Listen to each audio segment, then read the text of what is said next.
नमस्कार आणि स्वागत आहे तुमचं माझ्या चॅनलवर. थँक्यू सो मच माझे सगळे व्हिडिओज बघितल्याबद्दल तुम्हाला. आणि हा व्लॉग सिट डाऊन व्लॉग असणार आहे, ज्याच्यात मी बसून काही गोष्टी सांगणार आहे. मला बरेच लोक येऊन विचारतात की अब्रॉडला येणं वर्थ इट आहे की नाही, आणि बऱ्याच लोकांशी मी बोलले, तर मी केलं की एक व्लॉगच बनवून टाकते मी ह्या टॉपिकवर. आणि मी हा टॉपिक मराठीत व्हिडिओ शूट करायचा विचार केला. कोणाला हा प्रश्न असेल की यायचं की नाही, आणि त्यांनी हे डिसिजन घेतलं पाहिजे की नाही, किंवा तुम्ही जरी ऑलरेडी आलेले असाल. आणि माझा जो रूममेट ड्रामावाला पण ब्लॉग मी बघा, तो पण इंग्लिशमध्ये पण खूप मस्त लाईक इंटरेस्टिंग आहे. वेगवेगळे मी किस्से सांगितलेत माझे, आणि त्या किस्सांसोबत कसं आपण डील करायचं आणि मी काय शिकले त्याच्यातून ते पण मी त्या ब्लॉगमध्ये सांगितलंय. तर तो पण एक खूप इंटरेस्टिंग ब्लॉग आहे. तर आता डायरेक्ट टॉपिकवरती येऊन बोलूया. तर पहिली गोष्ट, बरेच लोक मला विचारतात की मी प्लॅन करतोय बाहेर शिकायला यायसाठी अब्रॉडला, तर हे मी काय करू, येऊ की नको. काही लोक कन्फ्युज्ड असतात. सो जे लोक कन्फ्युज्ड आहेत, तर पहिले तर तुम्ही तुमचा फायनान्शियल कंडिशनच्या हिशोबाने हा डिसिजन घेतला पाहिजे. जर तुम्ही लोन घेऊन येताय किंवा दागिने गहाण ठेवताय आणि त्या दागिने गहाण ठेवून मग तुम्ही एज्युकेशन लोन घेताय आणि मग तुम्ही येताय, तर मी सांगेन नका येऊ. कारण की भलेही हाय रिस्क हाय रिवॉर्ड ची सिच्युएशन आहे ही, पण हे प्रत्येक स्टोरी ही सक्सेस स्टोरी नसते. जसं मी US ला गेले शिकायला, मला जॉब भेटला, मला इंटर्नशिप पण भेटली, पण मला असे पण लोक माहिती आहेत ज्यांना नाही मिळाला जॉब, किंवा ज्या लोकांनी भरपूर लोन घेतलं, दागिने गहाण ठेवले, त्यांचं राहतं घर जे होतं ते त्यांनी त्या लोनच्या अगेन्स्ट मॉर्गेज केलं, पण त्यांना जॉब नाही मिळाला आणि त्याला यायला लागलं परत. आणि जे आपण अब्रॉडला शिकायला जातो त्याचं लोन खूप असतं. मिनिमम 30 लाखांनी चालू होतं ते 1 CR 1.25 CR पर्यंत जातं. तर ते तुम्ही इंडियन सॅलरीवर कॉम्पन्सेट करायला खूप डिफिकल्ट पडतं. मग तुम्ही तुमचे दागिने गेले, किंवा काही काही लोकांकडे त्यांचे सोन्याचे दागिनेच हेच त्यांचं लाईफ सेव्हिंग्ज असतं, आणि ते आपण इंडियामध्ये कधी कधी इमर्जन्सी फंड म्हणून पण यूज करतो. तर तुम्ही अशा फायनान्शियल कंडिशनमधून येत असाल, तर this is not the right time to come and study abroad. हा माझा शॉर्ट आन्सर होता. आता पुढच्या सेक्शनमध्ये मी थोडं इलॅबरेट करणार आहे, ज्यांना यायचंच आहे त्यांनी काय केलं पाहिजे, आणि दुसरे सिच्युएशन्स जे इथे असतात ते मी तुम्हाला सांगणार आहे ह्या व्लॉगमध्ये. तर एंडपर्यंत नक्की हा व्हिडिओ बघा. ओके, पहिली गोष्ट, जर तुम्ही चांगल्या फायनान्शियल बॅकग्राऊंडमधून येत असाल, जिथे तुमच्या मम्मी पप्पाने ऑलरेडी तुमच्यासाठी इन्व्हेस्टमेंट्स करून ठेवले, जसं घर घेऊन ठेवलंय ह्याच पर्पजसाठी की तुम्ही बाहेर जाल कधी, किंवा तुम्हाला काहीतरी नंतर घर दिलंय, बट दे आर लाईक की आम्ही हे मॉर्गेज करू तुझ्या एज्युकेशनसाठी, तर त्या केसमध्ये तुम्ही विचार करू शकता यायचा. पण तुम्ही थोडा टाइम घ्या. जसं जर तुमचं अंडरग्रॅड झालं असेल आणि तुम्ही मास्टर्ससाठी येत आहे, मी स्पेसिफिकली त्या सिच्युएशन बद्दल बोलते. तुम्ही जर विजावर येत असाल, काही काही लोक ऑलरेडी सिटिझन्स असतात, US मध्ये जर बॉर्न झाला तुम्ही, तर तुम्हाला बर्थ राईट सिटिझनशिप मिळते. त्यांच्यासाठी हे सगळं लागू नाही होत. जे ऑलरेडी US सिटिझन्स आहेत आणि इंडियामध्ये राहत आहेत, ते येत आहेत, त्यांची गोष्ट वेगळी असते. आपण जर विजावरती अब्रॉडला स्टडी करायसाठी चाललोय, मी त्या स्पेसिफिक सिनारिओ बद्दल बोलत आहे. तुम्ही जर वेल टू डू फॅमिलीमधून येत असाल आणि तुमच्यासाठी तुम्हाला जस्ट अब्रॉड लाईफ एक्सपिरियन्स करायचं आहे, स्वतःची पर्सनॅलिटी ग्रो करायची आहे, स्वतःचं नेटवर्क ग्रो करायचं आहे, बाहेर जाऊन येऊन शिकायचं आहे की कसं वेगवेगळे कोर्सेस असतात, तर बाहेरचं एज्युकेशन सिस्टम एक्सपिरियन्स करायचं आहे, तर त्या पर्पजसाठी तुम्ही येत असाल, तर आय फील जर तुमचं गोल फक्त एवढंच आहे की मी येईन, मी शिकेन आणि मी परत जाईन घरी आणि माझा जो बिझनेस आहे तो करेन, किंवा जॉब करेन ऑर वॉट एव्हर, किंवा मला परस्यूज नाही करायचं आहे करिअर, जस्ट मला डिग्री घ्यायची आहे आणि परत जायचं आहे, विच इज कम्प्लिटली फाईन. तर त्या केसमध्ये आय विल से की तुम्ही रिटर्न काय एक्सपेक्ट नाही करत आहात तुमच्या इन्व्हेस्टमेंटवर, तर पण तुम्ही विचार करू शकता की ओके, मी येते अब्रॉड, किंवा मी येतो अब्रॉडला शिकायला. दुसरी गोष्ट, मी का शॉर्ट आन्सरमध्ये नाही बोलले, बिकॉज रुपीची जी व्हॅल्यू आहे ती खूप ओव्हर द इयर्स डिप्रिशिएट झाली आहे. मी जेव्हा US ला शिकायला गेलेले तेव्हा $1 वॉज इक्वल टू 75 रुपीज. आणि आताचा काय माहीत रेट आहे मला नाही माहीत. आणि मी US जास्त सांगेन ह्या व्लॉगमध्ये, बिकॉज मी स्वतः US ला गेले आणि मला तिकडची रियालिटी माहिती आहे. UKला मी ॲज अ स्टुडंट म्हणून आले नाही आहे. मी माझं सगळं करिअर सोडून, जॉब सोडून इथे जस्ट तुषारसोबत राहायला आणि इथे करिअर बनवायला आले. मेन म्हणजे लग्न झालेलं तर आम्हाला एकत्र राहायचं होतं. सो आम्ही त्याला प्रायोरिटाईज केलं म्हणून मी इथे राहायला आले. मी ॲज अ स्टुडंट वगैरे नाही आले, तर मला इकडचं एवढं आयडिया नाही आहे. सो रुपीची व्हॅल्यू खूप जास्त खाली पडते, त्याच्यामुळे एक्सपेन्सिव्ह अजून झालंय. जसं आणि इन्फ्लेशन पण ऑल ओव्हर वर्ल्ड सगळीकडेच वाढलंय. गोष्टीच्या ग्रोसरीज वगैरे जे नॉर्मल गोष्टी असतात, ज्या आपल्याला म्हणजे खायला तर इम्पॉर्टंट आहे, असं तुम्ही 4-5 दिवस विदाऊट फूड नाही राहू शकत, तर त्या गोष्टी ऑलरेडी खूप एक्सपेन्सिव्ह झाल्यात. आणि त्याच्यामुळे आणि रुपीचं पण व्हॅल्यू डिप्रिशिएट होत असल्यामुळे ते अजून एक्सपेन्सिव्ह झाली आहे डिग्री घेणं अब्रॉडला. पण जर लेट्स से तुम्हाला यायचंच आहे, तुम्ही ठरवलंय की माझ्या घरी टॉक्सिक एन्व्हायरमेंट आहे किंवा मला त्रास होतोय किंवा तुम्हाला त्या एन्व्हायरमेंटमधून बाहेर निघायचं आहे, तर मी बोलेन की जर तुम्हाला यायचंच असेल की मला निघायचंय इथून आणि मला बाहेर जायचंय, मला माझं एन्व्हायरमेंट चेंज करायचंय, तर तुम्ही चीप युनिव्हर्सिटीज टार्गेट करा. सो मी बॉस्टनला राहत होते आणि मी नॉर्थ ईस्टर्नमधून शिकले. So Boston one of the most expensive cities in the US आहे आणि नॉर्थ ईस्टर्नची ट्युशन फी पण खूप एक्सपेन्सिव्ह होती आणि आता पण आहे खूप एक्सपेन्सिव्ह. तर मी ते रेकमेंड नाही करणार. मी बोलेन इन दी एंड तुम्ही अब्रॉडला शिकायला काय येतं, कारण की तुम्हाला work opportunities in the end explore करायच्या असतील तर टार्गेट करा की जिथे ट्युशन फी कमी आहे, जिथे छोट्या सिटीमध्ये एवढं रेंट जास्त नसेल, ग्रोसरी जास्त महाग नसतील, एकदम एक्सपेन्सिव्ह नसेल लाईफस्टाईल, तिथे जा. सो तुम्हाला अब्रॉडचा लाईफ पण एक्सपिरियन्स करायला भेटेल. तुम्ही त्या स्टुडंट विजावर पण याल, ज्याच्याने तुम्हाला वर्क ऑपॉर्च्युनिटीज नंतर एक्सप्लोअर करायला भेटतील आणि तुमचा खर्च पण कमी होईल. कारण की इन दी एंड मी तुम्हाला एक गोष्ट सांगते, अब्रॉडला इंडियामध्ये IITच्या टॅगला व्हॅल्यू आहे किंवा असं NIT मधून शिकला किंवा मोठा कॉलेज जसं की VJTI, वेलिंगकर, हे सगळे जे कॉलेज आहेत नावाजलेले, त्याच्यातून जर तुम्ही शिकलात तर त्या कॉलेजचं एक वजन असतं आणि इंडियामध्ये कॅम्पस प्लेसमेंट्स होतात. बट अब्रॉडला कॅम्पस प्लेसमेंटचा कॉन्सेप्ट नाही आहे. मला असे पण लोक माहिती आहेत जे IV लीग मधून शिकलेत आणि ते पण परत आले, त्यांना नाही जॉब भेटला आणि त्यांनी पैसे पण खूप खर्च केले आणि नॉर्मल घरातून आलेले. ते काय असं एकदम लॅविश म्हणजे जनरेशनल वेल्थवाल्या घरातून नव्हते आले.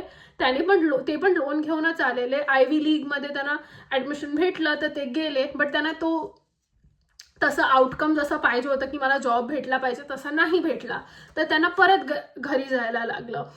टार्गेट करा की तुम्ही चीप युनिव्हर्सिटीला जा आणि तिथे जाऊन तुम्ही डे 1 पासून ॲप्लिकेशन्स करायला चालू करा. सो माझ्या आजूबाजूला जे लोक होते ना, जे माझ्यासोबत आलेले US मध्ये रूममेट्स म्हणून किंवा त्यांचे फ्रेंड्स, ते डे 1 पासून आले आणि ते डे 1 पासून इंटर्नशिप शोधत होते, डे 1 पासून जॉब शोधत होते. तर तुम्ही तो अप्रोच यूज करू शकता. तुम्ही हे बघून येत असाल की अरे हे माझे हे रिलेटिव्स किंवा माझे फ्रेंड सर्कल बाहेर अब्रॉडला राहतात आणि त्यांच्याकडे मस्त मोठं घर आहे आणि मस्त मोठी गाडी आहे आणि त्यांना त्या लेवलला तुम्ही बघून येत असाल की मला पण ते पाहिजे आणि मी येतोय, तर मी तुम्हाला क्लिअर कट सांगेन, 10 वर्ष आधी जी सिच्युएशन होती आणि ते लोक ज्या सिच्युएशनमध्ये आलेले, आता खूप वेगळी सिच्युएशन आहे. तेव्हा कॉम्पिटिशन खूप इझी होती. मी खाली बघते कारण की मी इथे माझे पॉईंट्स लिहिले आहेत बोलायचे. सो तेव्हा कॉम्पिटिशन खूप कमी होती, जॉब भेटणं इझी होतं कारण की ऑलरेडी स्किल्ड लोकांची खरंच खूप गरज होती. तर मी तुम्हाला USचं सांगेन, मला माहिती आहे तिकडे जी फॅमिली ऑलरेडी ते US सिटिझन्स आहेत, इंडियामधून ते इमिग्रेट झाले, बट ते 15-20 वर्षाआधी गेलेले. तर तेव्हा ते लिटरली मला सांगत होते की इंडियन ग्रोसरी स्टोअर पण नव्हतं भेटत त्यांना. तर त्यांचे स्ट्रगल वेगळे होते, बट ते सेटल इझियर झाले कारण की तेव्हा जॉब भेटणं इझी होतं, इन्फ्लेशन एवढं नव्हतं. तर लोकांनी एक सॅलरीवर 3-4 घरं घेतली आहेत त्यावेळेस. सो तेव्हाची गोष्ट वेगळी होती. तुम्ही असं बघत असाल की कोण पॉर्श चालवतोय, लाईक इंस्टाग्राम, यूट्यूबवर आजकाल तर सगळं समजतं. आणि बस मी पण मला पण जॉब भेटेल आणि माझी पण अशी लाईफस्टाईल होईल. तर स्वतःला कोणाशी 10 वर्ष आधी जो तुमच्या आलाय त्याच्याशी कम्पेअर करून किंवा कोण जातंय अब्रॉडला म्हणून तुम्ही नका जाऊ. दुसरी गोष्ट, इंग्लिश स्पीकिंग कंट्रीजला टार्गेट करा जर तुम्ही 2-3 वर्षांच्या ह्या पिरियडमध्ये जाणार आहात. सो लेट्स से माझी एक फ्रेंड होती जिला स्कूलच्या 8-9 स्टँडर्ड पासूनच माहिती होतं की तिला जर्मनीला जायचं आहे. तर ती जर्मन स्पीकिंग कोर्सेस घ्यायला लागली. तिने त्याचं सर्टिफिकेट तेव्हाच घेतलं आणि तिचं ते एक विजन होतं की जायचं होतं. तसं माझं विजन होतं की मी 10वीतच ठरवलेलं की मला बाहेर शिकायला जायचं आहे. तर तुम्ही तेवढं जर तुमचं आधीपासून प्रेप आहे तर तुम्ही non English speaking countries target करा. और एल्स मी सांगेन UK, US, ऑस्ट्रेलिया, कॅनडा, बाकीचे जे म्हणजे हे मेन कंट्रीज आहेत इंग्लिश स्पीकिंग कंट्रीज, जे तुम्ही जाऊ शकता. कारण की इंग्लिश युजली सगळ्यांना इंडियन्सला येते बिकॉज आपण प्रिव्हियसली एक ब्रिटिश कॉलनी होतो. तर इंग्लिश मोस्ट लोकांना येते. तर तुम्हाला जॉब मार्केटमध्ये हे एक नवीन जाऊन अडथळा फेस नाही करायला लागणार की मी तिथे म्हणजे मी पॅरिसला गेलो शिकायला आणि मला फ्रेंच शिकायची आता जॉब मार्केटमध्ये बीट करायला. बिकॉज जेव्हा तुम्ही वर्क प्लेसमध्ये जाता तेव्हा तुम्हाला कम्युनिकेट खूप करायला लागतं आणि तुमची जर तुम्हाला ती भाषाच नसेल येत तर तुम्ही कम्युनिकेट कसं करणार. So try and target English speaking countries if you are going abroad. दुसरी गोष्ट, कन्सल्टन्सीज तुम्हाला बरंच काय सांगतील. मी पण कन्सल्टन्सी थ्रू माझे क्लासेस वगैरे जे GREचे होते ते केलेले. ते लोक बरंच तुम्हाला ब्रेन वॉश करतात की ह्या युनिव्हर्सिटीला जा किंवा काही नाही. असं जसं काय लोकांना असं सांगतात की अरे असं काय नसतं, सगळं तिथे शिकवायचं तर इंग्लिशमध्येच आहे. पण नंतर तुम्ही बाहेरच्या जगात जेव्हा पडतात तेव्हा किंवा ग्रोसरी स्टोअरला जाल किंवा नॉर्मल तुमचं इंटरॅक्शन असेल, जेव्हा आपण स्टुडंट अकॉमोडेशनमध्ये असतो तेव्हा बरेचशा इंडियन लोकच एकत्र राहतात. तेव्हा पण आपल्याला एवढं त्या भाषेचं हे समजत नाही. बट जेव्हा आपण लिटरली जॉब मार्केटमध्ये एंटर करायला जातो तेव्हा आपल्याला बरेचसे प्रॉब्लेम्स फेस करतात. तर जरी ही कन्सल्टन्सी तुम्हाला कितीही ब्रेन वॉश करत असेल, तुम्ही तुमचं डिसिजन नीट रिसर्च करून घ्या. ही माझी खूप मोठी रिक्वेस्ट आहे. कारण की बरेच लोक जस्ट कन्सल्टन्सीच्या ब्लाइंड फेथवर येतात. कन्सल्टन्सीचं काम आहे तुम्हाला ते पॅकेज सेल करणं किंवा ती युनिव्हर्सिटी सेल करणं, बिकॉज त्यांना इन दी एंड त्याच्यातून कमिशन मिळतंय. तर तुम्ही ऍक्च्युअली जा, तिकडचे प्रिव्हियस स्टुडंटशी बोला की तुमचा कसा एक्सपिरियन्स होता आफ्टर कम्प्लिटिंग द डिग्री. कारण की डिग्री घेणं सोपं आहे, बट नंतर ते बाहेरच्या जगात निघून जॉब मार्केट क्रॅक करणं, ते प्रेशर हँडल करणं हे खूप डिफिकल्ट आहे. कन्सल्टन्सी तुम्हाला काहीही बोलत असेल तरीही तुम्ही तुमचं प्रॉपर रिसर्च करा आणि मगच त्या युनिव्हर्सिटीला चूज करा. आणि बेस्ट आजच्या मार्केटमध्ये मी तुम्हाला सांगते काय अप्रोच असेल अब्रॉडला यायचा, तर तो आहे डायरेक्ट जॉबसाठी इथे या. माझा एक फ्रेंड आहे, तो इंडियामध्ये काम करतो, बट त्याला लिटरली कंपनीने तिथल्या तिथे बोलले की तुला जर आमच्यासाठी काम करायला यायचं असेल, तू आमच्या कंपनीमध्ये, आम्ही तुम्हाला डायरेक्ट नेदरलँड्सला पोस्टिंग देऊ. सो ह्याच्यात ना तुम्ही लोन घेतलं, ना तुमच्यावर काय डेट आहे, आणि डायरेक्टली तुम्ही ऑलरेडी जॉब करत असा तेव्हा तर तुम्ही पैसे कमवतायच, आणि परत तुम्हाला इन्व्हेस्टमेंट न करता डायरेक्ट तुम्हाला जॉबसाठी यायची अपॉर्च्युनिटी भेटत असेल तर ती सगळ्यात बेस्ट आहे. मी तुम्हाला तुषारची स्टोरी सांगते. तुषार UKला डायरेक्टली त्याच्या जॉबवर आलाय. तुषारनी त्याची युनिव्हर्सिटीची जी मास्टर्सची डिग्री आहे ती नेदरलँड्समधून केली आहे, UK मधून नाही. सो तुषार पण एक चांगलं एक्झाम्पल आहे जे मी तुम्हाला देऊ शकते की कारण की मला स्वतः त्याची स्टोरी माहिती आहे. तो जो आता कंपनीमध्ये काम करतो डायरेक्टली तो जॉबवर लागला म्हणून तो इथे आलाय. अजून त्याच्याकडे काहीही असं इकडे कनेक्शन नव्हतं UKचं.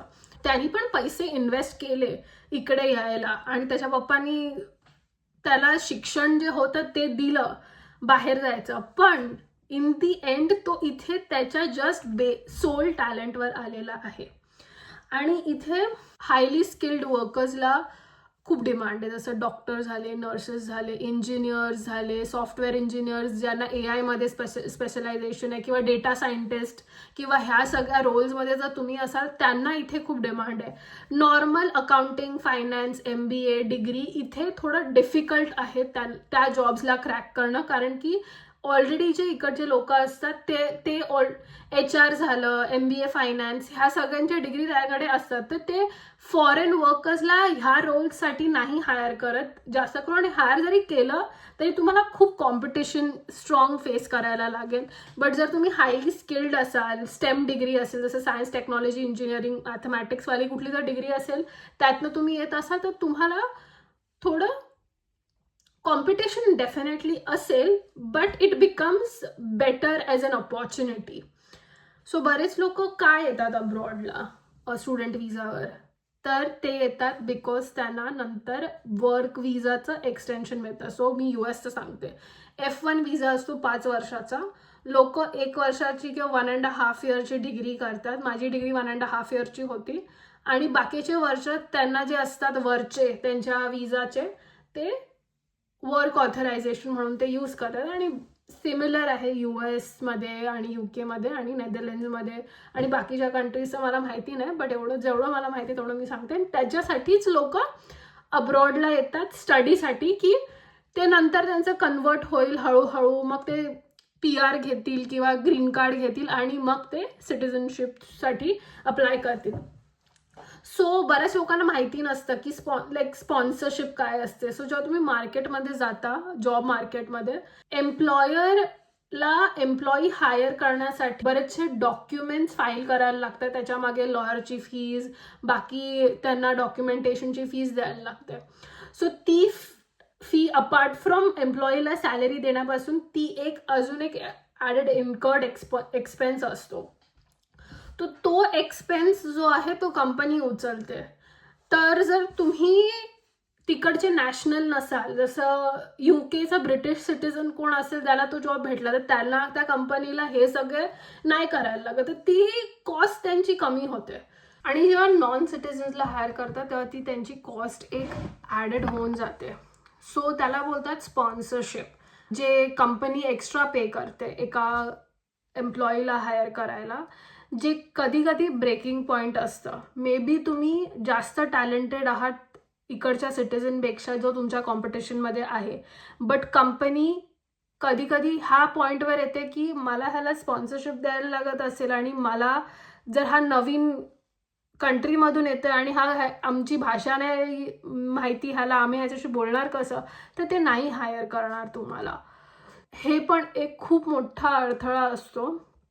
आणि ऑनेस्टली आता खूप सॅच्युरेट झालेलं आहे जॉब मार्केट, बिकॉज जे इकडचे पण सिटिझन्स आहेत त्यांना प्रायोरिटी देते. आता सगळीकडेच इमिग्रेशन रूल चेंज होत आहेत. मी बघितलं not just in US but all over the world सगळे प्रेफर करतात की त्यांच्याच कंट्रीच्या लोकांना हायर करायला. आणि बरेच अँटी इमिग्रेशन आता प्रोटेस्ट पण झालेत बऱ्याच कंट्रीजमध्ये. तुम्ही न्यूजवर पण आणि सोशल मीडियावर पण सगळंच बघितलं असेल, तर मी काय तुम्हाला अजून इन डिटेल सांगणार नाही आहे. तर मी आता तुम्हाला माझी स्टोरी सांगेल. तुम्हाला वाटेल की मी सांगते की नका येऊ किंवा असं नका करू, तसं नका करा, आणि ही स्वतः तर गेली अब्रॉडला शिकायला. तर मी का गेले बाहेर, कारण की मला माझं गोल सेट होतं. सो मी जेव्हा बोलले की मला बाहेर जायचं आहे, तेव्हा माझं गोल सेट हे होतं की माझा गोल आहे सेटलमेंट. सो 2 प्रकारचे लोक असतात. एक असतात ज्यांना लॉंग टर्म अब्रॉडला राहायचं असतं, आणि दुसऱ्या प्रकारचे लोक असतात जे येतात, जॉब करतात आणि ते एवढं लॅविश लाईफ नाही जगत, आणि ते सेव्हिंग्सकडे जास्त लक्ष देतात आणि ते त्यांचे पैसे सेव्ह करतात. त्यांचं गोल असतं की मी ह्या सेव्ह केलेल्या पैशांनी माझ्या घरी इंडियामध्ये किंवा ते ज्या कंट्रीमधून ओरिजिनेट करतात तिथे घर घेतील. तर तुमचं गोल आधी तुम्ही क्लिअर ठेवा. मला बरेच लोक माहिती आहेत जे असं ट्रेंड आहे की अरे अब्रॉड लाईफ किंवा सोशल मीडियावर बघतात आणि त्यांना कूल वाटतं की मला पण असं बाहेर जायचं आहे, मला पण राहायचं आहे, मला पण हे लोक जसं पार्टी करायचं तसं पार्टी करायचं आणि जे बाहेरच्या गोष्टी आहेत त्या बघायच्या आहेत. तर त्या इन्फ्लुएन्स खाली येऊन तुम्ही जर जात असाल तर नका जाऊ. कोणी तुम्हाला इन्फ्लुएन्सर्सचं काम आहे तुम्हाला इन्फ्लुएन्स करणं. तुम्हाला तेच करायचं जे तुमच्या करिअरसाठी करेक्ट आहे आणि ज्याच्याने तुमच्या करिअरला फायदा होईल. कोणाचं बघून किंवा कोणाचं ऐकून काहीही डिसिजन घेऊ नका. मी पण तुमच्या पर्यंत जी इन्फॉर्मेशन देते ती पण एक न्यूट्रल आहे, म्हणजे प्रत्येक सिच्युएशनला मी ॲड्रेस करते की ही सिच्युएशनमध्ये असाल तर नका जाऊ, ट्राय करा. जसं जसं मी बोलले की लोन घेत असाल तर नका जाऊ, ट्राय करा की तुम्ही डायरेक्टली एम्प्लॉयर थ्रू इथे येत आहे, which is a very safest bet that you can play. So try करा मोठ्या मोठ्या MNCsला टार्गेट करायला. Amazon, Google, नेटफ्लिक्स, मेटा, बऱ्याचशा जे JP मॉर्गन, नंतर मॉर्गन स्टॅनली, हे सगळे कंपनीज आहेत जे कधी कधी त्यांच्या एम्प्लॉईजला बोलतात की ओ ह्या प्रोजेक्टसाठी तू बाहेर जा आणि त्यांना त्या कंट्रीमध्ये स्टेशन करतात. तर मी सांगते माझी स्टोरी. तर माझं गोल क्लिअर होतं आणि सो ओरिजिनली मला युरोपला यायचं होतं, मला US ला नव्हतं जायचं बिकॉज मला तिकडच्या ग्रीन कार्डची सिच्युएशन ऑलरेडी माहिती होती. सो US मध्ये ग्रीन कार्डचा खूप बॅकलॉग आहे. ते एका वर्षी फक्त 50,000 प्रत्येक नॅशनॅलिटीला ग्रीन कार्ड्स येतात आणि त्याच्यात इंडिया, चायना, बांगलादेश, पाकिस्तानचा खूप विजा बॅकलॉग आहे. सो आय थिंक जर इंडियामध्ये तुम्हाला अप्रुव्हल नोटीस जरी भेटली असेल ग्रीन कार्डची, तुम्हाला 70 to 50 इयर्सचा वेट आहे. सो इमॅजिन करा जर तुमचं एज आता लाईक बेस्ट केस 20 इयर्स असेल तर तुम्ही जेव्हा 70चे असाल तेव्हा तुम्हाला ग्रीन कार्ड, म्हणजे तुम्ही किती म्हातारे झाले असाल. दुसरी गोष्ट, आता तुम्ही विजावर असाल, जर तुमच्या एम्प्लॉयरनी डिसाईड केलं तुम्हाला फायर करायला, कारण की IT किंवा बाकीच्या क्षेत्रांमध्ये डॉक्टर असू दे काही, इथे कधीही काहीही होतं, त्यांना कधी मॅनेजमेंट चेंज होतं, त्यांना प्रॉफिट नाही दिसत आहे तर ते एम्प्लॉईजला काढून टाकतात. तर तुम्हाला काढून टाकलं तर तुमचा विजा नल झाला आणि जर तुमचा विजा नल झाला तर तुमच्याकडे त्या कंट्रीमध्ये राहायचं राईट नाही आहे. लेट्स से तुम्ही मागचे 15-20 वर्ष त्या कंट्रीमध्ये राहून घर घेतलं, गाडी घेतली, सगळं घेतलं आणि एक दिवशी तुम्हाला जॉब नाही आहे आणि नंतर मग 30च दिवस असतात कधी, आय थिंक H1Bच्या केसमध्ये किंवा स्टुडंटच्या केसमध्ये पण, की जर तुम्हाला फायर केलं तर तुम्हाला ते कंट्री सोडून जायची. तर तेवढे वर्ष केलेली तुमची मेहनत तुम्हाला झिरो होते. आणि तुम्ही जर एका कंट्री, जरी तुम्ही इंडियामधून असाल, तुम्ही इंडियामध्ये 15 वर्ष नाही राहिला, तुमचा तिथे बेस सेटअप नसतो, तो तुम्हाला तिथे जाऊन परत स्टार्ट करायचा आहे. सो USचा हा एक ड्रॉबॅक मला ऑलरेडी माहिती होता की ग्रीन कार्डसाठी खूप मोठा बॅकलॉग आहे आणि मला लॉंग टर्म सेटलमेंट हवी होती, म्हणून मी टुवर्ड्स युरोप टेंड करत होते, कारण की युरोपला इझी आहे सेटलमेंट. बॅकलॉग आणि कंट्री वाईज त्यांचा कोटा सेट नाही आहे, तर त्याच्यामुळे it's easier to settle in Europe. But युरोपमध्ये ड्रॉबॅक हा असतो की USच्या कम्पॅरिझनमध्ये युरोपियन कंट्रीजमध्ये लेबर लॉज चांगले असले तरी USमध्ये सॅलरीज खूप बेटर आहेत. म्हणजे इवन इफ तुम्ही एक नॉर्मल सॉफ्टवेअर इंजिनियरचा जॉब जरी बघितला, तुम्हाला कॅलिफोर्निया, न्यूयॉर्क साईडला $120,000 पर इयर तुम्हाला बेस लाईन स्टार्टिंग मिळते. ते पण अजून एक ड्रॉबॅक आहे. सो काही लोक काय करतात, येतात USला, राहतात एक 10 वर्ष, 7-8 वर्ष, जोपर्यंत त्यांचा विजा आहे, मनी चांगलं सेव्ह करतात, पैसे खूप चांगले सेव्ह करतात आणि मग इंडियामध्ये घर घेतात. लॉंग टर्म सेटलमेंटसाठी जर तुम्ही येत असाल तर Europe is a better option, because तुम्हाला ग्रीन कार्डला UK मध्ये ILR बोलतात, बाकी सगळ्या कंट्रीजमध्ये PR आणि वेगवेगळ्या नावाने बोलतात, बट तुम्हाला समजलंच असेल की काय असतं. तिथे इझी आहे, but again target English speaking countries. आणि जर तुम्ही नॉन इंग्लिश स्पीकिंग कंट्रीमध्ये जात असाल तर तुम्ही 4-5 वर्ष आधीच स्टार्ट करा की त्यांची लँग्वेज लर्न करायला, की जोपर्यंत तुम्ही त्या जॉब मार्केटमध्ये फेस करायला जाल, जॉब इंटरव्ह्यूज अँड ऑल, तुम्ही एकदम फ्लुएंटली त्यांची लँग्वेज बोलू शकाल. आणि माझ्या मम्मीनी माझं मास्टर्सचं जे एज्युकेशन होतं ते तिने सगळं सोलली लाईक स्पॉन्सर केलेलं, म्हणजे कसं बोलू मी, म्हणजे तिने माझी ट्युशन फी भरली आणि तिनेच माझं सगळं जो काय तिकडे खर्च होता तो उचलला. सो मी लकी इनफ होते.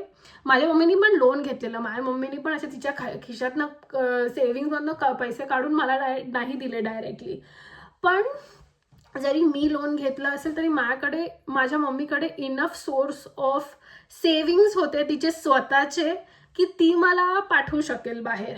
आणि माझ्या मम्मीने मला एक गोष्ट बोललेली की सो माझ्या मम्मीने ऑलरेडी मला दागिने मी सांगितली, तुम्ही माझं वेडिंग लुकमध्ये जे बघितले असतील दागिने त्यातले 2-3 हार जे आहेत आणि बांगड्या जे आहेत त्या माझ्या मम्मीने दिल्यात.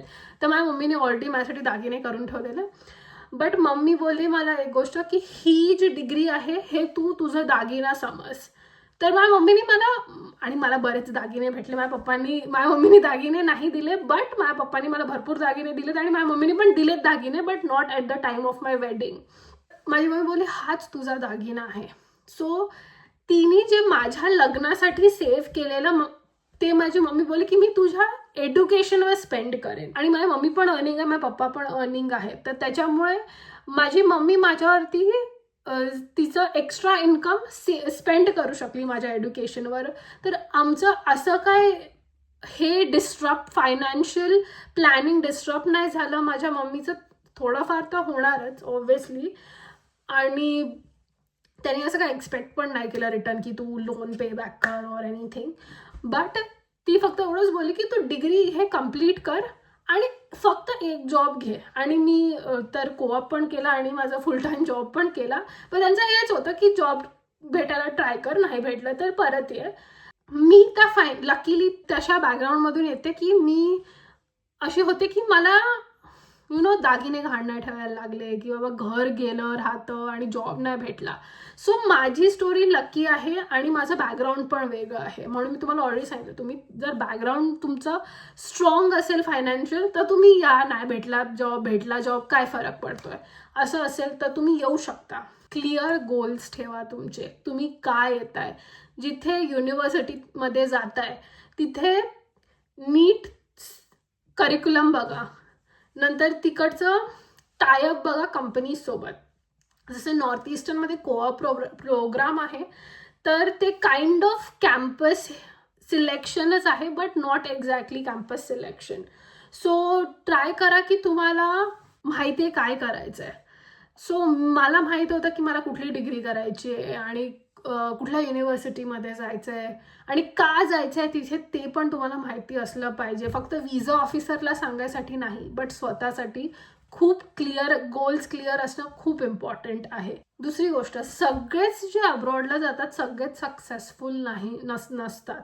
इन द सेन्स की अब्रॉडला गेले आणि सगळ्यांना जॉब नाही भेटत. मला असे बरेचसे माहिती आहेत जे तिथे 4 डिग्री 1 वर्षात झाली पण ते 4 वर्ष त्यांना जॉबच नव्हता.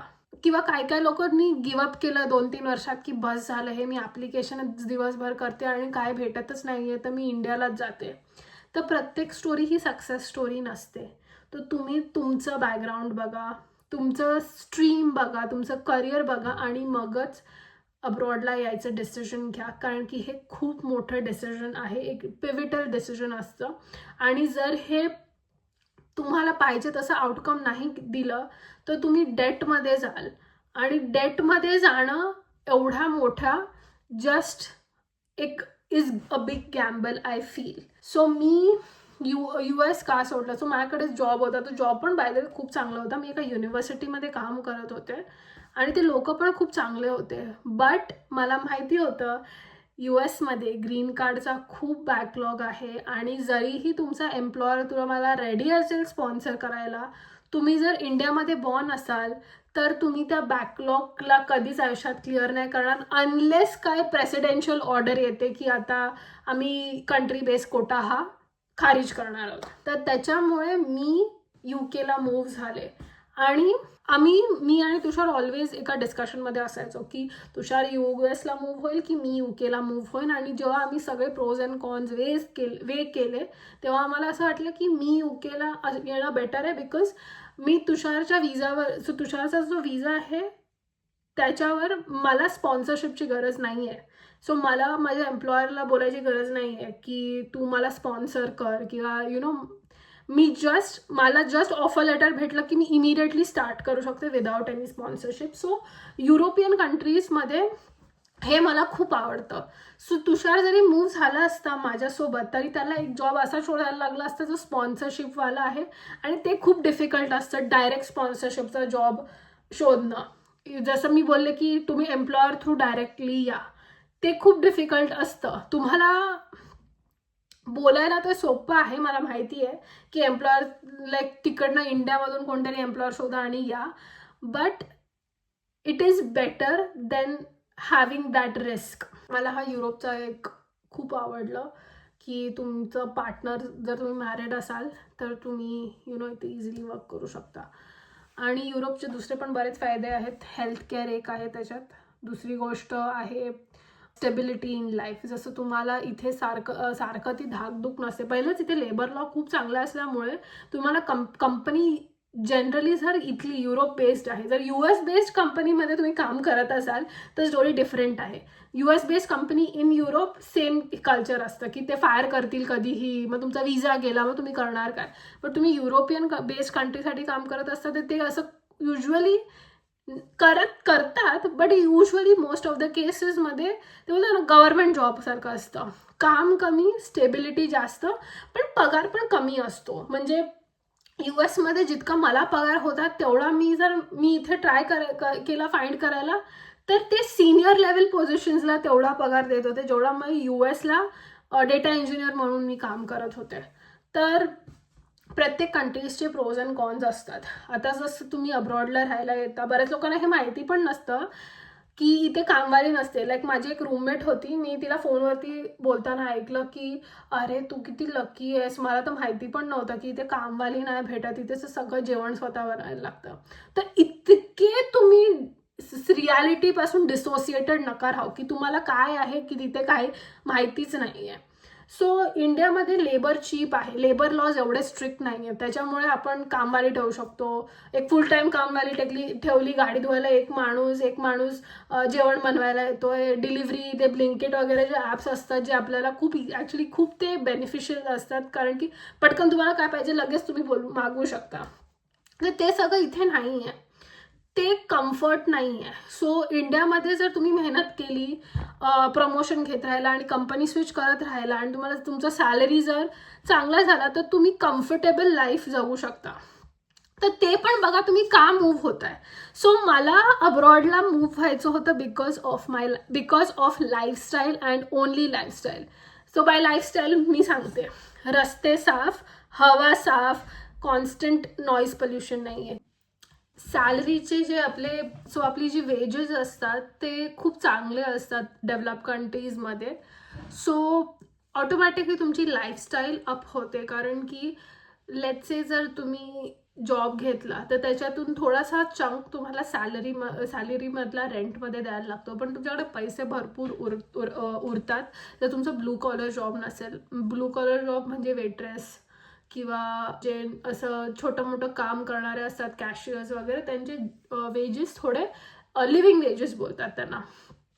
पण जे तुम्ही प्रॉपर व्हाईट कॉलर जॉब केलात, जसं सॉफ्टवेअर इंजिनियर, डेटा सायंटिस्ट किंवा डॉक्टर, नर्स, हे ब्लू कॉलर जॉब्समध्ये नाही काउंट होत, हे स्किल्ड लेबरमध्ये काउंट होतात.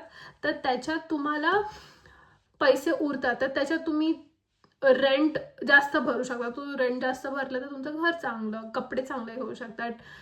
इंडियामध्ये जे आपण नॉर्मल H&M, झाराचे कपडे घेतो ते इथे तुम्ही मे बी बेटर ब्रँड्स घेऊ शकता, लक्झरी गुड्स तुम्ही अफोर्ड करू शकता. सो इथे त्याप्रमाणे लाईफस्टाईल तुमची अप होते, आणि लाईफस्टाईल अप व्हायचं कारण फक्त एकच आहे, बेटर सॅलरीज. जे इंडियामध्ये तेवढे कॉम्पिटिटिव्ह सॅलरीज एंट्री लेवलला भेटणं कठीण असतं. ओव्हर द इयर्स तुम्ही डेफिनेटली कॉम्पिटिटिव्ह सॅलरीज मॅच करू शकतात. मला इकडचे पण लोक माहिती आहेत ज्यांनी इथे जॉब केला, इथे 7-8 वर्षाचा एक्सपिरियन्स घेतला, आणि तिथे इंडियामध्ये लोक इंडियामध्ये राहून डॉलरमध्ये कमवतात किंवा पाऊंड्समध्ये कमवतात, इकडची सॅलरी घेतात. त्याच्यासाठी तुम्ही विचार करू शकता अब्रॉडला यायचा. हा व्हिडिओ खूप लांब झाला आहे, हा एडिट करायला पण मला खूप वेळ जाणार आहे, पण मला बसून बोलायला ॲक्च्युली खूप आवडतं. मला सेट डाऊन ब्लॉग शूट करायला आवडतात, भलेही ते एडिटिंगमध्ये खूप टाईम जातो. होपफुली तुम्हाला हा व्हिडिओ युजफुल वाटला असेल, आणि जर तुम्हाला असं कोण डिलेमामध्ये वाटत असेल तर तुम्ही नक्की त्यांना शेअर करा, जे लोक मला डायरेक्टली रीच आउट नाही करू शकत व्हॉट्सॲपवर किंवा इंस्टाग्रामवर. ते लोक पण हा व्हिडिओ बघू शकतात. आणि होपफुली तुम्हाला डिरेक्शन मिळालं असेल आता तुम्हाला काय करायचं आणि काय नाही. बट ह्या व्लॉगसाठी एवढंच. होपफुली मी सगळे पॉईंट्स कवर केलेत. बट तुम्हाला काय अजून क्वेश्चन्स असेल तर नक्की कॉमेंटमध्ये विचारा मला. मला खूप आवडेल ते. But thank you so much for watching till the end and bye.